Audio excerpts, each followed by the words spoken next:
और अष्टमी तिथि राधाष्टमी भी है, दुर्वाष्टमी भी है। दुर्वाष्टमी जिस दिन भगवान ने गणेश जी ने एक राक्षस का संहार करा था और कश्यप ऋषि ने उनको दुर्वा दी थी, वो अष्टमी है। पहली बार दुर्वा चढ़ी थी गणेश जी को, उसका व्याख्यान आएगा भी।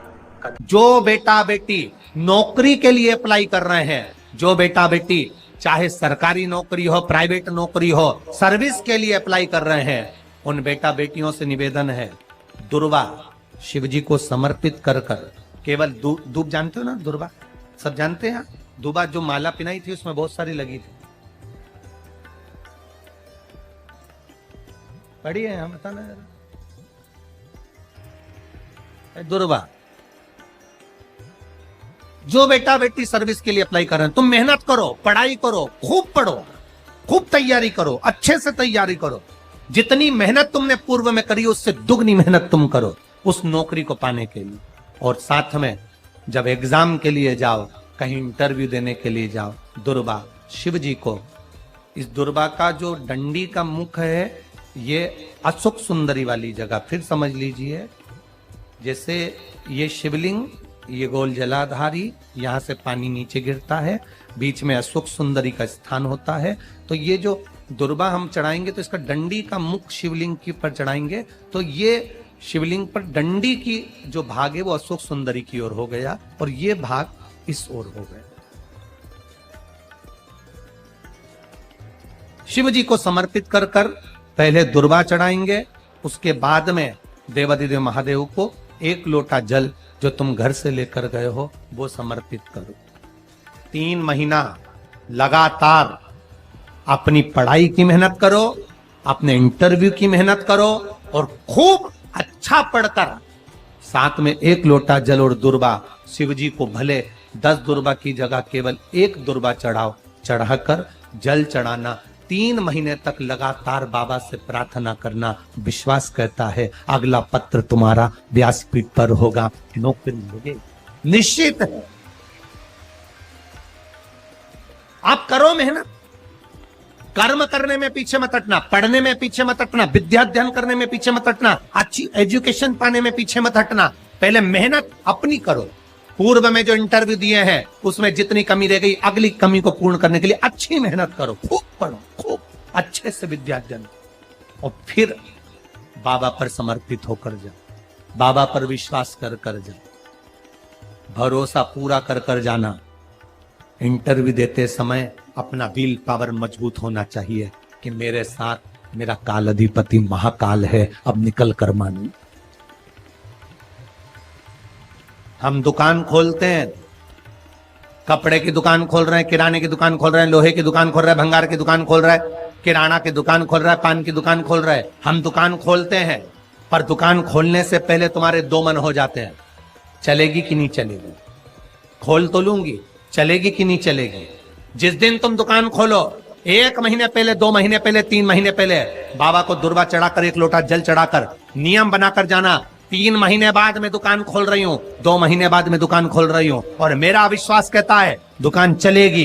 जिस दिन तुमने विचार कर लिया कि दुकान चलेगी कि नहीं चलेगी तो वो नहीं चलेगी। जिस दिन तुमने विचार कर लिया कि दुकान खोल रही हूं, मेहनत करूंगी, दिल से करूंगी, भले मेरे पास ज्यादा माल नहीं है, जितना माल खरीद के लाऊंगी उतना बेच कर बताऊंगी क्योंकि मेरे साथ काल अधिपति महाकाल है, तो वो चलेगी।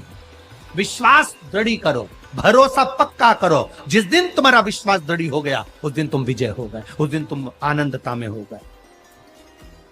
बच्चों का विल पावर कमजोर हो रहा है, दोस्त कह देते हैं सीए की पढ़ाई बहुत कठिन है, इंजीनियरिंग की पढ़ाई बहुत कठिन है, डॉक्टर की पढ़ाई बहुत कठिन है। साथ वाले ऐसे मत ढूंढना जो तुम्हारा विल पावर कमजोर कर दे। ये वाली फैक्ट्री खोलेंगे तो हो सकता है नुकसान हो जाए, इसलिए ये फैक्ट्री खोलने का मन नहीं हो रहा है। फैक्ट्री का सेटअप जम गया, सब कुछ जम गया और मालूम पड़े, विचार करा कौन चलाएगा, कैसे होगा, कैसे चलेगी, तो वो फैक्ट्री कभी नहीं चलेगी। तुमने सोच लिया कि अपने क्षेत्र में नहीं है, मेहनत करूंगा, 4 चांद लगाऊंगा, कहीं पर भी जाऊंगा पर जीत कर बताऊंगा, तो वो फैक्ट्री भी भग दौड़ेगी। निश्चितता है आपका विल पावर कमजोर नहीं होना चाहिए। आप कैसे कमजोर हो जाओ? शंकर भगवान का भक्त कभी कमजोर नहीं पड़ता, शिव का भक्त कभी कमजोर नहीं पड़ता। आप उतनी मेहनत पूर्ण करो। जिसके घर में 20 साल संतान नहीं हुई, जिसके घर में 10 साल संतान नहीं हुई, जिसके घर में 17 साल, 18 साल, 25 साल, 30 साल संतान नहीं हुई, डॉक्टरों ने कह दिया था औलाद नहीं होगी। चाहते तो विल पावर मजबूत हो जाता, कमजोर हो गया, विचार कर लिया संतान नहीं होगी, सब दूर दिखाया संतान नहीं होगी, आखिरी में तुमने विश्वास पक्का कर लिया कि टीवी पर कथा सुनी, शिव पुराण में कहा होगा। जब उसको भगवान ने 17 साल में संतान दी है, तो मुझे तो 4 साल शादी के हुए हैं, 5 साल हुए हैं, मेरा बाबा मेरी झोली भरेगा। विल पावर मजबूत हुआ और बाबा ने औलाद दे दी। तुम विश्वास पक्का करो, दड़ी बनाओ, अपने विश्वास को दड़ी बनाओ। जिस दिन तुम्हारा विश्वास दड़ी हो गया, उस दिन तुम्हें कहीं डोलना नहीं पड़ेगा। शंकर तुम्हारे साथ में कदम से कदम मिलाकर चलेगा। दुकान डालो, चाहे फैक्ट्री डालो, चाहे व्यापार करो, चाहे पढ़ाई करो, दिल से करो, खूब दमदारी से उतरो। उसके बाद में फिर शिव जी पर एक बेल पत्र या एक, जम के बोलो, क्या ये दुर्वा, एक दुर्वा, एक सबसे पहली दुर्वा, सबसे पहली दुर्वा गणेश जी को, और सबसे पहली दुर्वा शंकर जी को किसने समर्पित करी थी? किसने दी थी? कौन का विल पावर कमजोर हो गया था? कौन का विल पावर कमजोर हो गया था? कौन अपने आप को कमजोर समझने लगा था? कौन था जिसके पास सब कुछ था और उसके बाद भी उसका मन उदास हो गया था? वो था कुबेर, धनपति कुबेर, जिसके पास में सत्ता की कमी नहीं थी, बेबहू की कमी नहीं थी, धन की कमी नहीं थी, संपदा की कमी नहीं थी। वो कुबेर जो एक जगह बैठ जाए तो लोगों का कुबेर का भंडार भर दे। वो कुबेर का जब खजाना कम हुआ, भंडारा कम हुआ, अंत में उसकी आंख से जब आंसू बहा, तब कुबेर एक दुर्वा लेकर महादेव के पास पहुंचा और महादेव ने एक दुर्वा देकर रिद्धि सिद्धि के हाथ गणेश जी के पास पहुंचाया। कुबेर से कहा, तू अपनी मेहनत कर, तूने दुर्वा दी है, ये दुर्वा तुझे वापिस कुबेर अधिपति बनाकर छोड़ेगी। और छोड़ा। एक दुर्वा में वो बल होता है जो उसके विल पावर को मजबूत कर देती, संपदा को मजबूत कर देती, उसकी सत्ता को मजबूत कर देती, उसके बेबहू को मजबूत कर देती। एक दुर्वा सहज नहीं है।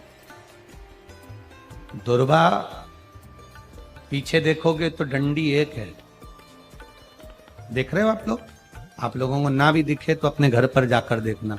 पीछे से देखोगे तो दुर्वा की डंडी एक है, आगे से देखोगे तो उसकी किनारियां 4-5 पत्तियां निकली हुई होती हैं। अर्थात एक रास्ता अगर दुर्वा का बंद होता है तो दूसरे रास्ते को दुर्वा खोल देती है, दूसरा बंद होता है तो तीसरे को खोल देती है, तीसरा बंद होता है तो चौथे को खोल देती है, चौथा बंद होता है तो 5वें को खोल देती है। दुर्वा में वो बल होता है जो महादेव को हम जब अशोक सुंदरी की ओर डंडी का मुख कर कर, पत्तियों का मुख इधर कर कर, शिव को समर्पित कर कर, एक लोटा जल जब बाबा को हम समर्पित करते हैं दिल से, 3 महीना लगातार आनंद के साथ, हाँ बीच में रजो धर्म आ जाए तो आप लोग उस समय मंदिर में नहीं जाते, नहीं चढ़ाते, उस समय छोड़ दो, पर अपने भावों से बाबा को समर्पित करो। नवयुवक बेटे बेटियां भी शिव जी पर जल चढ़ाओ, करो शंकर का गुणगान। इस वर्ष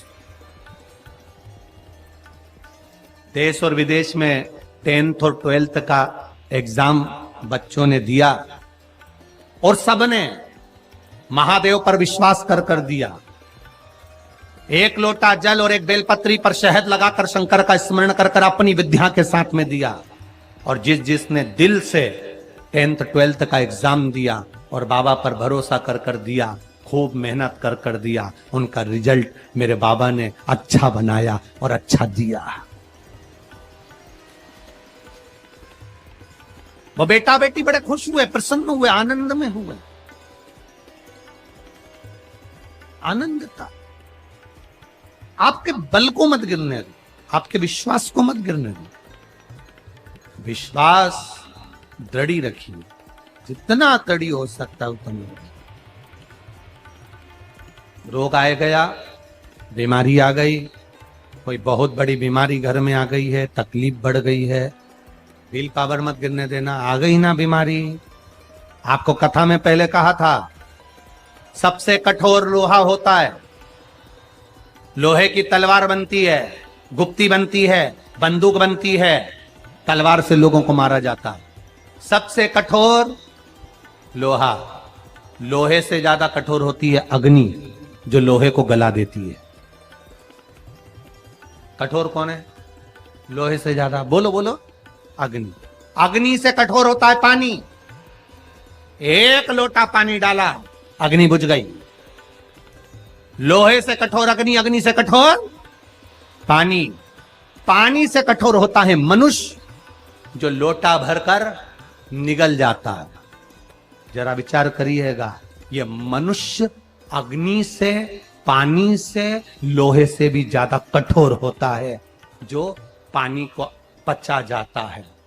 मनुष्य से ज्यादा कठोर होती है बीमारी, जो अच्छे अच्छे पहलवान सूरमाओं को भी बीमारी निगल जाती है। अच्छे अच्छे सूरमाओं को, अच्छे अच्छे पहलवानों को, माइकल जैक्सन जैसे हीरो, बड़े बड़े हीरो हीरोइन को, जिन्होंने खूब फिल्में बनाई, बीमारी स्वयं स्वर कोकिला लता मंगेशकर जैसे होगी बीमारी। लोहे से कठोर अग्नि, अग्नि से कठोर पानी, पानी से कठोर मनुष्य, मनुष्य से कठोर होती है बीमारी, जो अच्छे अच्छे पहलवान को निगल जाती है। और बीमारी से भी ज्यादा कठोर होता है मेरा काल अधिपति महाकाल राजा, जो बीमारी को ही निकल जाता, बीमारी को निकल जाता। एक बेलपत्र जो शिव जी पे चढ़ी हुई है, उसको लाकर हम जब खाते हैं, ये बेलपत्र नहीं रहती, ये औषधि बन जाती है। इस व्यासपीठ ने लाखों करोड़ों लोगों को देखा है। लाखों की भीड़ में लोग कथा सुनने आते हैं। बेलपत्री के महत्व को जिसने जान लिया, वो जान लिया।